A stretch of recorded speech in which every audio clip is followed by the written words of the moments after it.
في حارة قديمة من حواري القاهرة كان في بيت واقف لوحده، شكله كأنه خارج من كابوس. البيت ده كان رقمه 93. الناس في الشارع كانوا بيعدوا من قدامه بسرعة، محدش كان بيبص عليه، كأنهم متفقين من غير كلام إنه ما ينفعش حد يقرب منه. ولما كريم رجع بعد غياب طويل كان فاكر إنه رجع بس علشان يودع أبوه في الجنازة.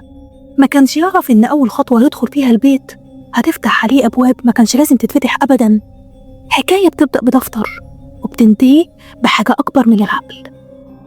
بتبدأ أحداث قصتنا بشاب اسمه كريم عنده 28 سنة، كان راجع من السفر بعد سنين علشان يحضر جنازة أبوه اللي مات في ظروف غامضة. وبعد الجنازة دخل كريم مكتب والده وهو بيفتكر ذكرياته معاه، لكنه لاحظ دفتر صغير كان مكتوب فيه حاجات غريبة، أغلبها عن أحلام وطلاسم وأسامي أطفال ما يعرفهمش، وكل ده كان من خط والده. وفجأة سمع كريم خبط على باب البيت، ولما فتح لقى جاره عم بسيوني اللي جه علشان يواسيه. ولما لاحظ عم بسيوني الدفتر في ايد كريم قال له أبوك كان بيحاول يقفل حاجة مفتوحة من زمان، بس الظاهر إنه ملحقش. بس كريم ما فهمش معنى كلام عم بسيوني، وبسبب الفضول وإحساسه بالذنب علشان ساب البيت من سنين قرر إنه يفهم إيه اللي حصل في الفترة اللي فاتت. وافتكر وهو صغير إن أبوه كان دايما بيخاف من أوضة في الدور اللي فوق كانت دايما مقفولة. وقف كريم قدام باب الأوضة اللي في الدور اللي فوق وكان قلبه بيخبط في صدره، لكنه مد إيده على مقبض الباب الحديد. وفجأة سمع همس واطي جاي من جوه، صوت ست بتنده عليه: كريم تعالى أنا هنا. رجع كريم خطوة لورا وهو حاسس برعشة عدت في جسمه كله، وقال لنفسه الصوت ده شبه صوت أمي اللي ماتت من سنين، بس أمي ماتت. قرر كريم يبعد عن الأوضة دي وما يحاولش يقرب منها تاني، وبعدها نزل علشان يستكشف البيت لحد ما وصل لقبو البيت. نزل كريم بهدوء وهو ماسك الكشاف، لقى التراب مالي الجو، لكن عينه وقعت على جهاز كاسيت قديم كان مرمي على رف وعليه شريط باين عليه إنه قديم برضه وكان كله تراب. قربوا منه وهو بيقول لنفسه إيه ده؟ مسجل؟ وبدافع الفضول حط الشريط وشغله، فطلع صوت راجل كبير، صوته كان مهزوز ومليان خوف، وقال أنا الشيخ عبد المقصود وده تسجيلي الأخير، اوعوا تفتحوا الباب مهما سمعتوا من أصوات، دي مش أرواح، دي لعنة البيت. وفجأة سمع كريم في الشريط صوت صريخ عالي وصوت كأن حد بيتعذب، وبعدها الشريط سكت. كريم اتجمد في مكانه وهمس لنفسه وهو بيبص حواليه: مين الشيخ عبد المقصود؟ وإيه اللي حصل هنا بالظبط؟ قعد كريم على الأرض وظهره للحيطة، ودماغه كانت غرقانة في ذكريات قديمة. لما كان عمره 7 سنين افتكر إنه دخل الأوضة اللي فوق، بس المشكلة إنه مش فاكر حصل إيه بعدها. كل اللي فاكره هو وش مامته وهي بتزعق فيه بعصبية وكانت بتقوله: مش قلتلك ما تطلعش فوق؟ الباب ده بيحب الدم يا كريم. وقتها كريم مفهمش قصدها إيه لأنه كان طفل وكان خايف، لكن دلوقتي وهو قاعد في نفس المكان بدأ يحس إن الكلام اللي قالته ما كانش مجرد تهويل، وهمس لنفسه: يعني إيه الباب بيحب الدم؟ وتاني يوم قرر كريم يروح لشبرا علشان يزور الست فتحية الخدامة العجوزة اللي كانت شغالة في بيتهم من سنين، من قبل حتى ما يتولد.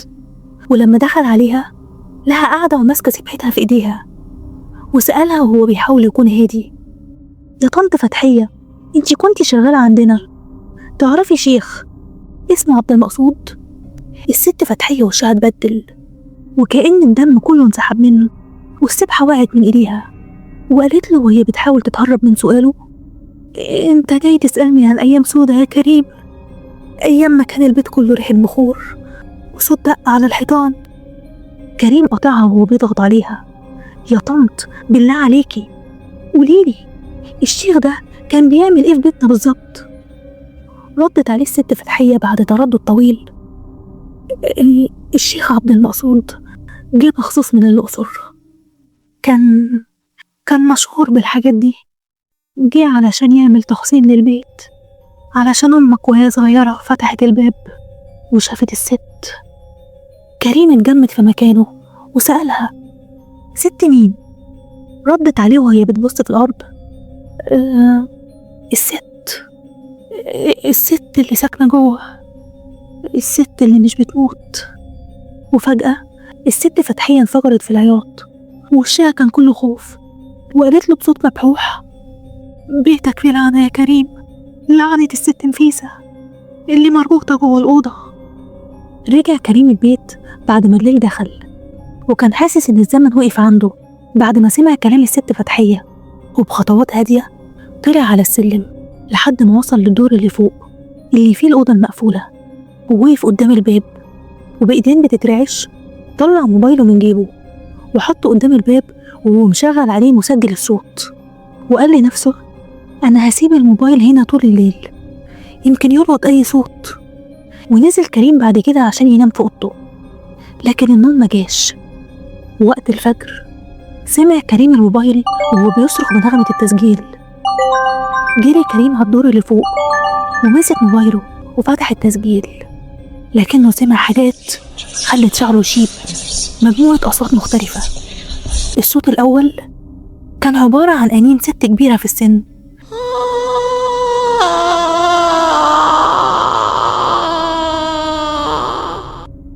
والصوت التاني كان بيصرخ وهو بيقوله: ليه فتحت الباب؟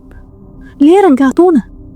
أما الصوت التالت فكان عبارة عن صرخة بنت صغيرة عالية،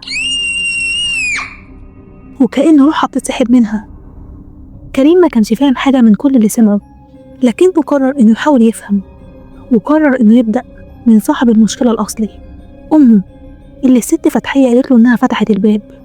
وبالفعل دخل لأوضة أمه وبدأ يقلب في حاجاتها القديمة لحد ما لقى دفتر جلد شكله غريب، كان باين عليه إنه من أيام زمان، ومكتوب عليه بخط قديم: ملاحظات الشيخ عبد المقصود 1971. فتح كريم الدفتر وبدأ يقلب في صفحاته، لقى جواه مجموعة رسومات مرعبة، عيون بتنزف دم، وجوه مشوهة، رموز وطلاسم ملهاش أي تفسير. حس كأن كل صفحة بتهمس له بحاجة، وكل سطر بيقربه من سر كبير. لكنه وقف عند صفحة مكتوب عليها بخط كبير: 10 رمضان، الليلة هتتحبس. وكان مرسوم جنبها عين بتنزف، وتحتيها مربع مكتوب فيه: اوعى تبص في المراية، دي البوابة. كريم ما فهمش حاجة من اللي مكتوب في الورقة، ما كانش فاهم يعني ايه البوابة وايه اللي ورا المراية بالظبط.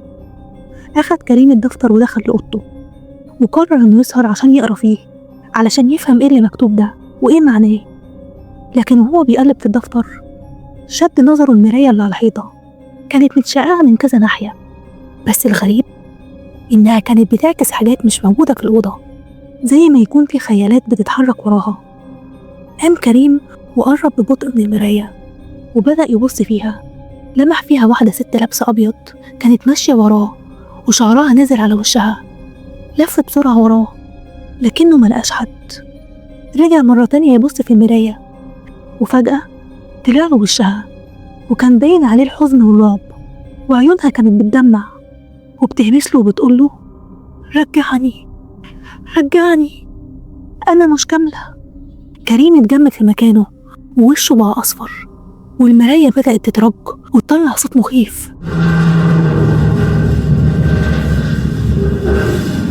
وفجأة كل حاجة هديت وظهر وشه الطبيعي في المراية، وكأن مفيش حاجة حصلت من ثواني.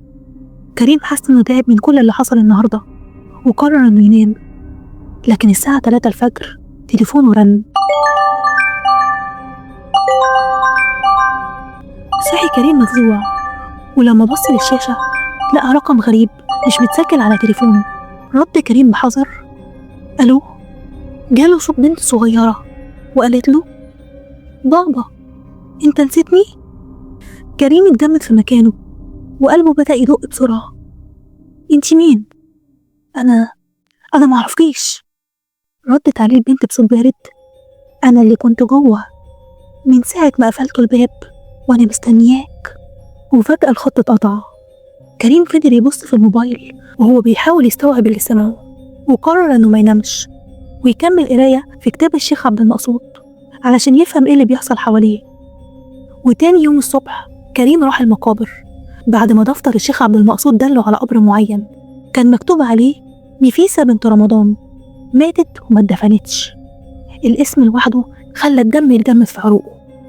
مسك كريم الفاس اللي جابه معاه وبدأ يحفر في القبر.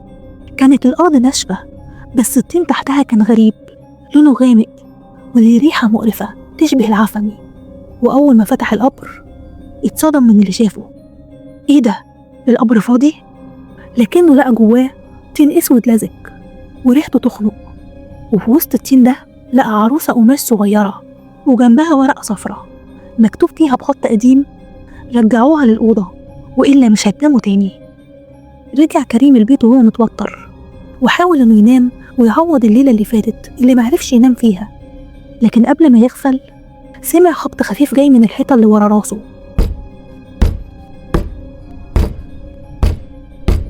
قام كريم من على السرير وقرب بحذر من الحيطة، ولما حط ودنه عليها سمع همسات بتقول: أنا جوه، أنا مش لوحدي، هما كتير هنا بيراقبوك. كريم نط من مكانه وهو مفزوع ومد ايده ولمس الحيطة. اكتشف ان الحيطة كانت سخنة وكأن في قلب بيدق من وراها. وهنا قرر كريم انه يعرف سر البيت ويفتح الأوضة اللي فوق.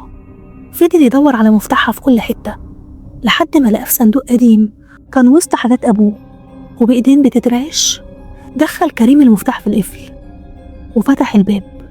دخل كريم الأوضة وهو ماسك كشاف، لأن الأوضة كانت ضلمة، بس كان في شق في الحيطة طالع منه نور خافت.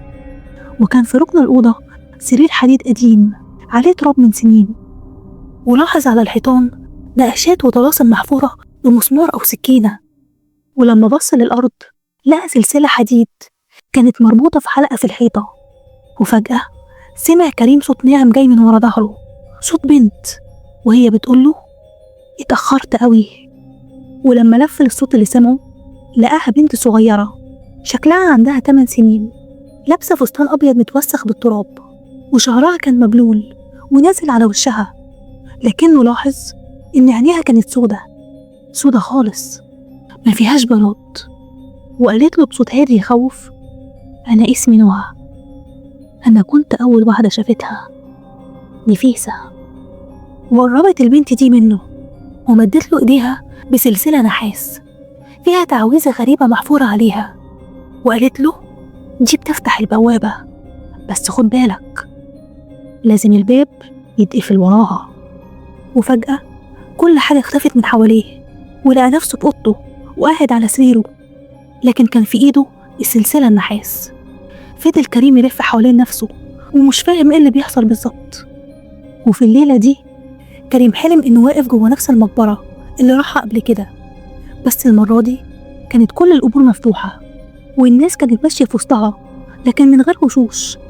وفجأة شاف أمه ماشية في وسطهم، كانت لابسة أبيض وبتبصله بعيون حزينة، وقالت له: ما كنتش عايزك تيجي، هما ما بيموتوش.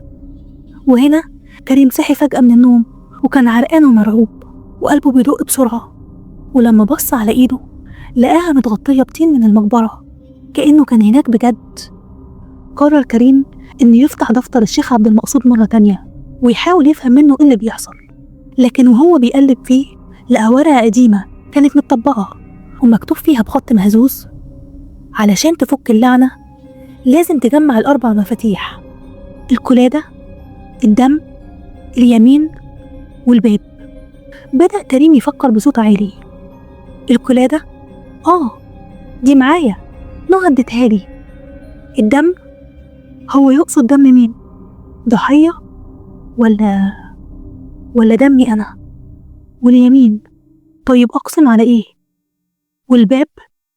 هل ده باب الأوضة ولا في باب تاني أنا لسه معرفوش؟ وقبل ما كريم يكمل تفكيره مع نفسه سمع صوت نفيسة جاي من جوه الأوضة وهي بتقوله: لو فتحت الباب مش هتعرف تقفله تاني. وبدأ كريم يسمع خطوات تقيلة بتقرب من باب أوضته، فجري بسرعة وقفل الباب بمفتاح وطفى نور الأوضة، وفضل قاعد على سريره وهو مرعوب وبيراقب اللي بيحصل من تحت عقب الباب لحد ما شاف ظل طويل بيعدي من بره بيتحرك بشويش وصوته زي واحد بيتنحت بصوت عالي. الظل وقف قدام الباب بالظبط وثواني وبدأ يخرج من تحت الباب سائل أسود وكان بيزحف ناحية سريره. كريم قلبه كان هيقف ومش قادر يتنفس من الخوف، وفجأة سمع همسة غليظة جاية من ورا الباب. ارجع يا كريم، ارجع، دي مش لعبتك. وفي نفس اللحظة دي كل حاجة اختفت. السائل الأسود اتبخر والظل اختفى. كريم كان خلاص هيتجنن وبدأ يدور على أي دليل يساعده يفهم إيه اللي بيحصل، فقرر إنه يرجع تاني للأوضة المقفولة. ولما دخلها فضل يدور في الأدراج القديمة لحد ما لقى دفتر صغير كان نصه متاكل ومحروق وصفحاته مبلولة وعليها آثار دم ناشف. فتح أول صفحة ولقى مكتوب فيها نفيسة كانت مريضة، بس مش مرض جسدي، كان في حاجة تانية جواها زي شيطان بيعيش على الخوف. قلب كريم الصفحة التانية ولقى سطر مشطوب نصه، لكنه قدر يقرأ اللي فيه. يوم ما اتحبست حلفت إنها هترجع لكل اللي نسيها. ولاحظ كريم في آخر الصفحة دايرة مرسومة وجواها 4 رموز متكررين، نفس الرموز اللي كريم كان شافهم في الأوضة على الحيطان. كريم ما قدرش يتحمل كل ده لوحده، فقرر إنه يكلم صاحبه أدهم اللي كان دايما بيحب الحاجات الغريبة وبيحب يبحث فيها. ولما اتصل ليه حكاله اللي حصل ليه من أول يوم من ساعة ما رجع البيت. أدهم جه على طول، لكنه أول ما دخل الأوضة فضل واقف شوية وقال له هو مركز: أنا حاسس بطاقة تقيلة، دي مش لعنة عادية يا كريم، دي حاجة أعمق. وفضل أدهم يتلفت حواليه ويحاول إنه يفسر الرموز المرسومة على الحيطان، لكنه بعد دقايق وشه شحب ومسك بطنه وهو بيتألم وبدأ يتقيأ دم. كريم اتصدم وقال له: أدهم مالك؟ إيه اللي بيحصل؟ أدهم كان كل جسمه بيترعش وقال له بصوت واطي وهو بيشهق: الباب اتفتح. ليه يا كريم؟ ليه فتحت الباب؟ وبعدها أدهم وقع على الأرض وهو مغمى عليه. جري كريم عليه وهو بيحاول يفوقه لكنه ما فاقش، فاتصل كريم بالدكتور اللي جه وقال له إنه عنده مجرد إرهاق وهيفوق إن شاء الله على الصبح. فضل كريم سهران جنبه طول الليل، وفي الآخر قرر إنه يدخل أوضته وينام. وتاني يوم الصبح كريم صحي مفزوع ومرهق وقام يدور على أدهم، لكنه ما لقالوش أي أثر في البيت. هدومه، موبايله، شنطته، كل حاجة كانت لسه موجودة زي ما هي، بس أدهم كان اختفى. كريم قلب البيت من فوق لتحت لكن مفيش فايدة ومش لاقي أدهم خالص، وقال في نفسه يمكن الكاميرات تكون شافت حاجة. ولما فتح كريم سجل الكاميرات لقى فيديو قصير مدته ثواني شاف فيه أدهم وهو خارج من الأوضة وماشي بهدوء غريب وكأنه مش في وعيه. وشاف أدهم وهو بيقرب من الحيطة اللي جنب السلم وفجأة دخل فيها. كريم هنا اتجنن وقال لنفسه: ايه ده دخل جوه الحيطة. رجع كريم يبص تاني في الفيديو لقى الحيطة ما اتفتحتش وما اتحركتش، بس كأنها بلعته. وفي اللحظة دي الكاميرا فصلت لوحدها. كريم قعد قدام الشاشة وهو مش مصدق اللي شافه وقال لنفسه بصوت واطي: يا نهار اسود، هو راح فين؟ فضل كريم دماغه تودي وتجيب مبقاش عارف يعمل ايه، وفضل يقلب في دفتر الشيخ عبد المقصود وبيحاول يدور على اي حاجة تفتح الحيطة دي ويقدر يخرج صاحبه. لكنه في الليلة دي شاف أمه في الحلم وكان قاعد كأنه مستنيها، فوقف قدامها وقال لها: كفاية اسكتي يا ماما، أنا عرفت كل حاجة. أمه دمعت عينيها وانهارت من العياط وهي بتقوله: أنا السبب، أنا اللي بدأت الكارثة دي. كريم قرب منها وهو مذهول: إزاي يعني؟ وليه؟ ردت عليه أمه بصوت مكسور: لما كنت حامل فيك كنت خايفة، لأن كان في لعنة قديمة بتطارد عيلتنا من أيام جد جدك، ورحت للشيخ عبد المقصود وطلبت منه إنه يحصن البيت، بس هو عمل حاجة غلط، حاجة فتحت الباب بدل ما تقفله، ودلوقتي يا كريم أنت المقصود. كريم بعد عنها وهو مصدوم وقال لها وهو بيشاور على نفسه: أنا المقصود. هزت أمه راسها وهي بتبكي وقالت له: يا كريم، نفيسة مش عايزة تنتقم، دي بتكمل اللي بدأته من سنين، وانت آخر حلقة السلسلة. قرب منها كريم وهو مذهول: إزاي يعني؟ وليه؟ وفي اللحظة دي صحي كريم من النوم وقرر إنه يرجع تاني للأوضة المقفولة، ومسك في إيده كشاف وكاميرا.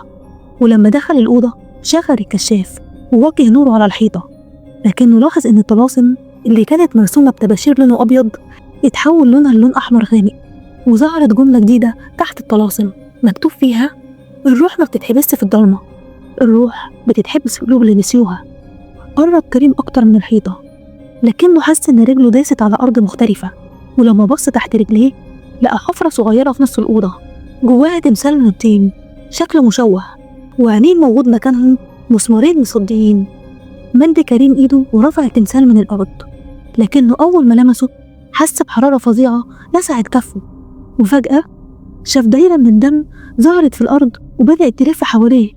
حس كريم إن الدنيا بتلف من حواليه، وسمع صوت همهمة جاي من بعيد، وكأن في ناس كتير بتهمس بصوت واحد. فوقع كريم على الأرض وهو مغمى عليه. فاق كريم تاني يوم الصبح وقرر إنه يروح دار المحفوظات القديمة علشان يدور على أي حاجة تخص نفيسة رمضان. قعد بالساعات وسط التراب والملفات القديمة لحد ما لقى سجل جنائي بيرجع لسنة 1954. فتح كريم الورق وبدأ يقرأ، وكانت المفاجأة صدمة. مكتوب في الورق إنه تم القبض على نفيسة رمضان في قضية تعذيب أطفال، بس المحكمة أفرجت عنها لعدم كفاية الأدلة. كريم حس إن في حاجة ناقصة في الورق ده، رجع تاني يقلب في الورق من أول وجديد لحد ما لقى ورقة صغيرة كانت ملزوقة في ظهر الملف، كان مكتوب فيها بخط الإيد: نفيسة مش إنسانة، جثتها فضلت عايشة بعد موتها ب3 أيام. رجالة الأمن سمعوها وهي بتضحك من جوه التابوت. كريم بلع ريقه بالعافية وحس برعشة في جسمه كله. قفل السجل بسرعة وجري من المكان، وكأنه خايف إن الكلام يخرج من الورق ويجي وراه. بالليل كريم كان قاعد في أوضته والهدوء كان مريب، لكنه لاحظ حاجة غريبة. الحيطان حواليه كانت بتتحرك ببطء زي ما تكون بتتنفس. كل ما ياخد نفس الحيطان تتنفس بالعكس، كأن البيت نفسه بيراقبه بيقلده. بس بالعكس. قعد كريم على الأرض وطلع المخور اللي كان في شنطة أدهم وولع عود، بس الدخان المرة دي ما طلعش لفوق، لأ ده نزل لتحت وفضل يمشي على البلاط كأنه بيدور على حاجة. وفجأة الدخان بدأ يتجمع ويتشكل وش نفيسة.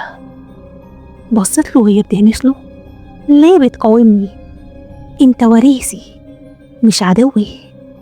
ومرة واحدة كل حاجة اختفت والأوضة رجعت زي ما كانت. مفيش حيطان بتتنفس، مفيش حد بيراقبه، مفيش عود بخور في ايديه. وفي اللحظة دي كريم افتكر فجأة إن في سرداب قديم تحت البيت كانوا قافلينه من زمان. نزل كريم المطبخ وبدأ يحرك الدولاب الكبير اللي جنب الحيطة، وبالفعل لقى وراه باب حديد، بس كان كله صدى من كتر ما بقاله سنين مقفول.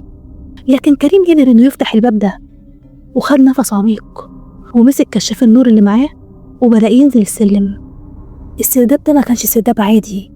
لاحظ كريم إن السرداب كان عامل زي الكهف البدائي، وكل حيطة كان مرسوم عليها رسومات غريبة، أطفال صغيرين بيعيطوا ووشوشهم مليانة خوف. وفوقهم كان في واحدة ست واقفة وبتبتسم، بس ابتسامتها كانت مرعبة. فضل كريم ماشي في السرداب لحد ما وصل لآخر زاوية فيه، ولقى فيها مراية كبيرة كانت كلها تراب وبقعة سودة، لكن اللي شده أكتر إن كان عليها بصمة إيد واضحة ولسه دافية.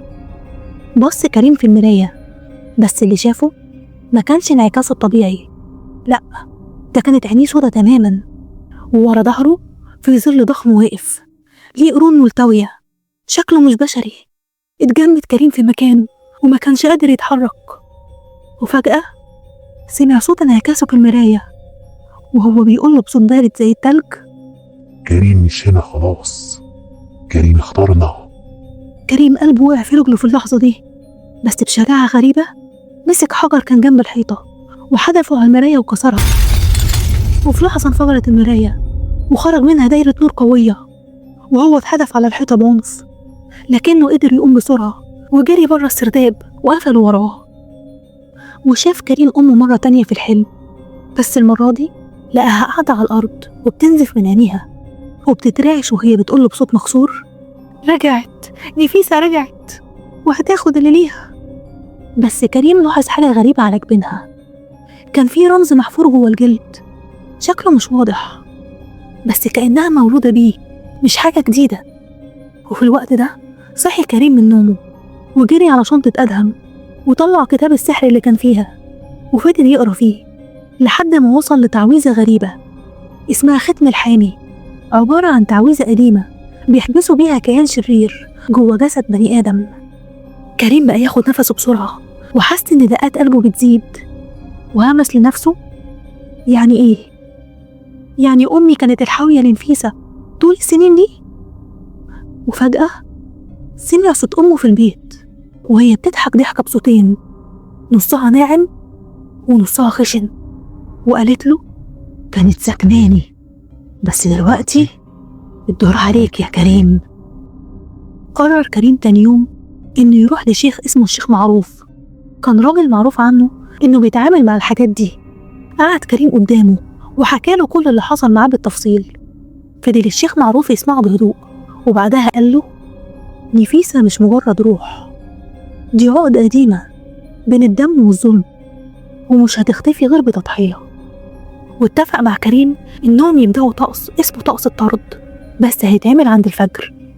ووقت الفجر والجو هادي بدأ الشيخ معروف يقرأ طقس الطرد، لكنهم لاحظوا إن الهواء اتغير في المكان، والبيت بقى مليان أصوات، صراخ، أنين، وظهر شبح أم كريم وهي بتتلوى في الأرض، وكل شوية صوتها يتغير، مرة تبكي، مرة تضحك، مرة تصرخ كأنها بتتحرق. الشيخ معروف فضل صامد وفضل يقرأ آيات، وصوته كان بيعلى وسط الضلمة. بس لما الطقس قرب يخلص الأصوات هديت وكل حاجة سكتت. وفجأة الشيخ معروف وقع على ركبه وفضل يتنفس بصعوبة، وبص لكريم وابتسم له ابتسامة باردة وقال له أنا اللي اخترته، دلوقتي دوري أنا. وهنا فهم كريم إن نفيسة ما اختفتش، لأ دي بس غيرت الجسد ودخلت جسم الشيخ معروف. وتاني يوم البلد كلها قامت على خبر يهس. الشرطة لقت 7 جثث متبهدلة ومتشوهة بشكل ما يتوصفش، ألسنتهم متقطعة، عيونهم مفتوحة على الآخر، وكأنهم شافوا حاجة عقلهم ما استحملهاش. وكان على كل جثة مكتوب اللي ينكرني يتذبح. كريم كان بيقرأ الكلام ده من الموبايل وهو بيرتعش، العالم حواليه بيقع، كل اللي عرفهم بدأوا يختفوا واحد ورا التاني، بدأ يفقد أعصابه. لكنه افتكر حاجة غريبة كانت في القبر. كان فيه هناك سجادة قديمة محطوطة بشكل كأنها بتحاول تخبي حاجة. جري كريم على قبره ونزل شد السجادة دي بسرعة، التراب طار منها حواليه في المكان، لكنه لقى تحتها كتاب جلد، بس شكله مش طبيعي، الجلد اللي عليه كأنه جلد بني آدم. فتح كريم أول صفحة من الكتاب، لاحظ إنه مكتوب بلغة مش مفهومة ولا حرف منها بيشبه التاني، لكنه فهم الكلام ده كأنه دايما كان عارفه. كريم ما قراش لكن فهم. فضل كريم قاعد وسط القبر والكتاب بين ايديه وعينيه مش بتتحرك من على السطور لحد ما وصل للحقيقة. الختم الأخير لازم يتم بدم الوريث. كريم قلبه وقع في رجله وسأل نفسه أنا الوريث؟ طب إزاي؟ أنا ما بقيتش فاهم حاجة. رجع كريم تاني لدفتر الشيخ عبد المقصود، وفي وسطه لقى ورقة مطوية عليها سطر واحد مكتوب فيه نفيسة ما خلفتش بالطبيعة، دي ولدت أمك بطقس شيطاني. وهنا كريم عينه دمعت وقال لنفسه يعني أنا مش بس حفيدها، لأ ده أنا ابن بنتها اللي اتولدت من لعنة. وقف كريم وهو بيترعش وبص لنفسه في المراية وقال لنفسه يعني لو موتت نفسي كل ده يخلص؟ بس لو ما عملتش كده كل طفل هيتولد من سلالتنا هيكون عليه نفس المصير. وفي الوقت ده سمع كريم صوت نفيسة بيهمس من جواه وبيقول له انت دمي وانت ختمي وانت اختياري. وهنا أخد كريم قراره ووقف قدام الكتاب وجاب التمثال الطيني اللي كان لقاه في الأوضة المقفولة ومسك السكينة. عينيه كانت بتدور وشايف وش أمه قدامه وهي بتنزف، ووش أدهم صاحبه وهو بيصرخ. دموعه نزلت وحط السكينة على صدره وهبس أنا مش هورثك يا نفيسة، أنا هقتلك.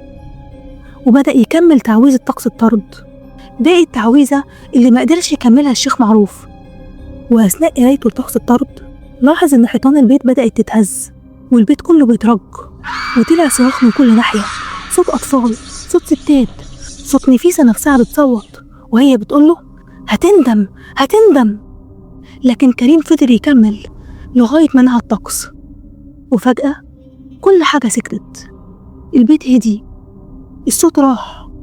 لكن كريم حس مرة واحدة بدوخة ووقع مغمى عليه، ولما فاق لقى نفسه مرمي في أرض القبر والكشاف كان جنبه مطفي. قام ببطء وبص حواليه، الدنيا كانت هادية، مفيش صريخ، مفيش أنين ولا حتى نفس. طلع أوضته وعيونه نصها كان مقفول من التعب. نام وهو فاكر إن الكابوس خلص، لكن في نص الليل صحي على صوت بيقوله كنت فاكرك أقوى من كده يا كريم. نفس الصوت، نفس النغمة، نفس الهمس اللي كان بيطارده من أول يوم. فتح عينه بسرعة وبص حواليه لكنه ملقاش حد، لكن الصوت كان بيقرب منه وبيضحك وقال له انت ما قتلتنيش، انت بس حررتني.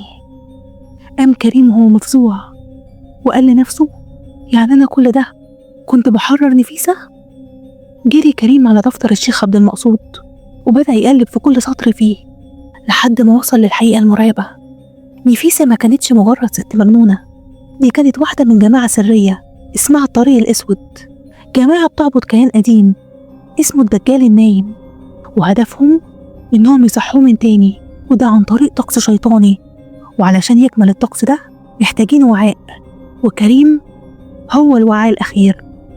كريم فهم إن كل اللي عاشه من كوابيس للقلادة للمراية للدم، كل ده ما كانش صدفة، لأ دي كانت مراحل، كانوا بيجهزوا جسمه علشان يتحمل الكيان ده. كريم وقع على الأرض وكان بيتنفس بصعوبة وقال لنفسه أنا ما كنتش بحارب نفيسة، أنا كنت بحارب اللي وراها، الدجال نفسه.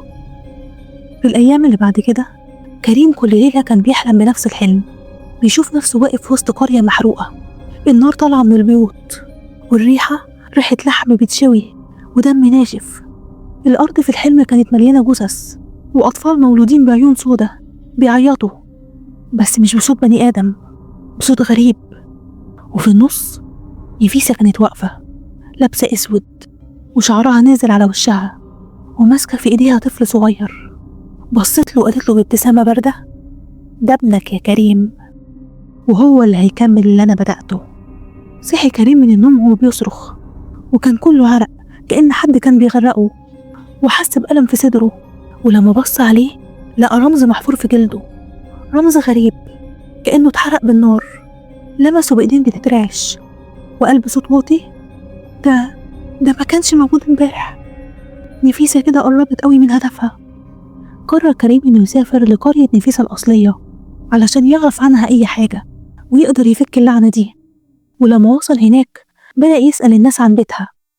عارف الناس كانت بتسمي بيتها ببيت الهلاك، لأنه طول ما كان مفتوح كانوا بيسمعوا منه أصوات مرعبة، وبعدها بتحصل مصايب في البلد وناس بعدها بتموت في ظروف غامضة. وعرف إن البيت ده كان مقفول من سنين، من ساعة ما نفيسة ماتت. وصل كريم للبيت وفتح بوابته ودخل وبدأ يستكشفه، واكتشف إن ورا البيت كان فيه جنينة صغيرة لقى فيها قبر قديم مهجور، مفيش عليه لا اسم ولا تاريخ، بس الحجر بتاعه كان بيتنفس كأنه حي. قرب كريم من الحجر وركز سمعه، سمع صوت ناعم بس مرعب كان طالع من تحت التراب وبيقول له ادخل، أنا هديك فرصة تمحي كل ده، بس المقابل هيكسر قلبك. وفجأة الأرض تحت رجليه اتشقت وظهر سلم حجري نازل لتحت قوي. الضلمة فيه كانت عاملة زي حفرة ملهاش آخر. كريم وقف لحظة وقلبه بيخبط في ضلوعه، بس من غير ما يتكلم خط أول خطوة ونزل. الجو تحت كان بارد، الحيطان حواليه مش بس محفورة برموز غريبة، لأ دي الرموز نفسها كانت بتتحرك ببطء كأنها بتتنفس، كأن الحيطة نفسها كانت بتراقبه. وفجأة خرجت رؤوس من الحيطة، رؤوس بشر بس وشوشهم مكنوسة، مفيش عين مفيش بق، مفيش غير عين واحدة بس في النص. كلهم كانوا بيبصوا عليه. وقف مكانه متجمد، وسمع صوت كأنه طالع من العدم وهو بيقول له: كلهم هنا، كل اللي ضحيت بيهم مستنيينك. فضل كريم يتلفت حواليه ويدور على مصدر الصوت لحد ما وصل لآخر السرداب، ولقى مراية كبيرة متغطية بغطا أسود تقيل. قرب منها وشال الغطا ببطء، بس ما شافش نفسه فيها، لأ، ده شاف نفيسة. كانت واقفة في وسط دايرة من نار، حواليها أطفال مشوهين كانوا باصين له وساكتين، بس عيونهم كانت بتحكي كل حاجة. نفيسة بصت له من جوه المراية وقالت له: لو كسرتها كل حاجة هتنتهي، بس كل اللي بتحبهم هيختفوا للأبد. كريم اتجمد اللحظة، لكنه قرر بسرعة وأخذ حجر من الأرض وضرب المراية بكل قوته. المراية اتفجرت وتحولت ل1000 جوزية طايرة في الهواء. صوت صرخة نفيسة ملأ المكان كله.